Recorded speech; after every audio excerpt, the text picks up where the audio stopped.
வந்து புளியை எடுத்து அது சுடுதண்ணில் ஊற வச்சு அதில் புளியை வந்து புளிஞ்சு எடுத்திருக்கேன். இப்போ இதில் வந்து கொஞ்சோண்டு உப்பு போட்டுக்கலாம். அதுக்கப்புறம் கொஞ்சோண்டு மஞ்சத்தூள் போட்டுக்கலாம்.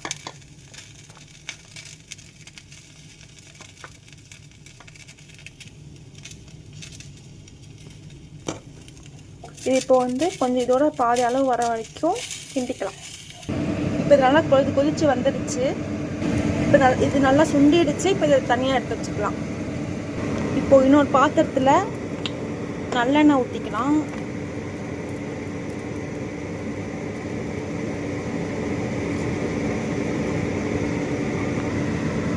கடுகு உளுந்து போட்டுக்கலாம்.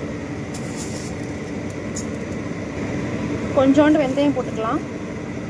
அப்புறம் ஒரு 10 மிளகா வந்து கிள்ளி வச்சுருக்கேன், அதை போட்டுக்கலாம். இப்போ இது வெடிச்சிருச்சு. நம்ம புளிக்காய்ச்சல் எடுத்து ஊற்றிக்கலாம். இப்போ புளிக்காய்ச்சலை ஊற்றியாச்சு. கொஞ்ச நேரம் அடுப்பில் இருக்கட்டும்.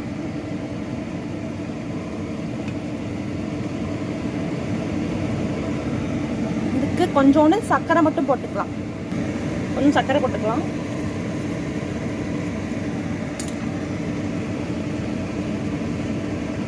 கடலைப்பருப்பு போட மறந்துட்டேன், அதை மட்டும் தாளித்து ஊற்றிக்கலாம். அவ்வளோதான், எண்ணெய் பிரிஞ்சு வந்துடுச்சு. புளியோதரை ரெடி.